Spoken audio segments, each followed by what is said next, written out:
It's a question that just doesn't seem to make sense, right? How can a country that's literally sitting on top of the largest supply of oil in the entire world completely collapse into poverty? It's one of the biggest economic puzzles of our lifetime. So today, we're going to dive into the story of Venezuela, a nation that went from being fabulously wealthy to tragically broken. Okay, to really get a sense of this, you have to look at the numbers. Venezuela has more than 300 billion barrels of proven oil reserves. Just look at that chart. That's not just a little more than other countries, that's more than Saudi Arabia, more than Canada. It's more than anyone else on Earth. It's like sitting on a literal treasure chest. So that's the big question, isn't it? With all that black gold right under their feet, how on earth did Venezuela end up with people going hungry and a society just falling apart? Let's dig in and try to figure this out. To really understand how deep the fall was, we first have to look at just how high they climbed. So let's rewind the clock a bit and take a look at Venezuela's golden age. All right, so the story really kicks off way back in 1922. A massive oil well is discovered, and it starts pumping out 100,000 barrels a day. Imagine that. And that gusher, it kicked off an oil boom that by the 1950s made Venezuela, get this, the fourth richest country on the planet per person. We're talking so much money that flying to Miami for a weekend shopping spree, that was just a normal thing to do. For decades, it was a poster child for success. And a huge part of this success came down to a really simple, almost perfect partnership. It was all about geography, really. Think about it. Venezuela is right in America's backyard. Oil could get from there to refineries in Texas in about a week. It would take a month if it was coming from Saudi Arabia. So it was this perfect win-win deal. The US gets a close, cheap, and reliable source of oil, and Venezuela, well, they got incredibly rich. But, as you can probably guess, things were about to change. Big time. The turning point comes in 1999 with the rise of a new leader who would completely rewrite the script, Hugo Chavez. And his message was powerful. He looked around and said, yeah, the country is rich, but a lot of you're not seeing any of it. And he promised to fix that.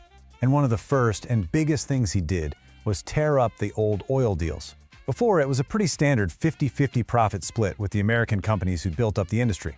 But Chavez came in, and in 2007, he laid down a new law. The message was simple. Either give the government a 60% controlling stake in your business, or pack your bags and leave. Now, you have to understand, this was way more than just a business move. It was a huge political statement. Chavez put it pretty bluntly. We will never give this, our wealth, our nation, to the United States empire. So just like that, he took over everything. The oil fields, the refineries, all of it. The big gamble was that Venezuela didn't need anyone else to run the show. And here's the crazy part. For a while, it actually looked like the gamble paid off. It seemed like a brilliant move. Money was pouring in, and it really looked like Chavez had cracked the code. But, well, it turned out to be an illusion. See, what happened was global oil prices were going through the roof at the same time. So Venezuela's oil income more than doubled in just 5 years. We're talking $34 billion a year. Poverty started dropping. On the surface, everything looked amazing. It really looked like the revolution was working. Okay, but under the hood, there were a couple of absolutely critical mistakes being made. First, all that cash, it wasn't being used to build new factories or businesses. Nope, it was spent on huge subsidies and flooding the country with cheap imported goods, which basically wiped out local farmers and manufacturers. And then, the second mistake, and this one was just devastating. Chavez fired 18,000 of the country's most experienced oil engineers and scientists. And who did he replace them with?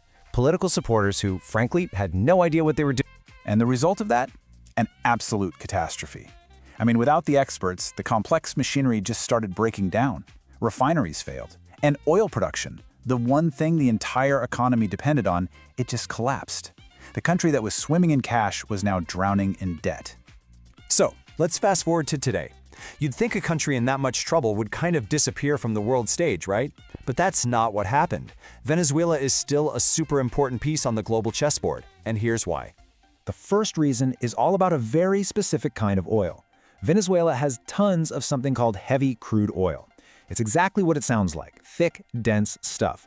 And here's the kicker. A lot of US refineries were literally built from the ground up to handle that exact type of oil. They're designed for it.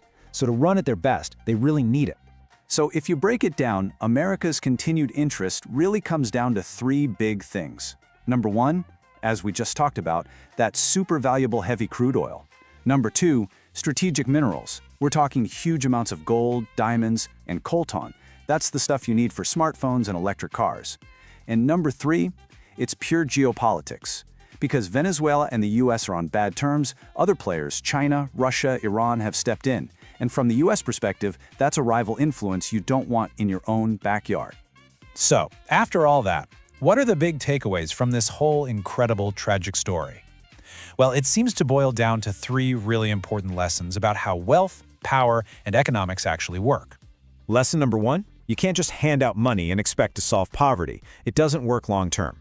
Real sustainable prosperity comes from creating wealth, building new industries, creating new jobs, not just redistributing cash from one big piggy bank. Lesson 2, it's not what you have, it's what you do with it. I mean, having a ton of resources is great, but managing them effectively is the whole game. Venezuela's oil, its biggest blessing, turned into its biggest curse simply because of over-reliance and just terrible mismanagement. The money was there, but the know-how to keep it going, that walked out the door. And the final lesson is this. In today's world, no country is an island. A country's economic decisions, they don't just happen in a vacuum. They have massive ripple effects across the globe. When Venezuela decided to take over its oil industry, it wasn't just an internal affair. It completely changed the power dynamics with the rest of the world. Which brings us to the final, really tough question at the heart of this whole story. And it's something to think about. Is having a ton of natural wealth really a blessing? Or can it sometimes be a curse in disguise?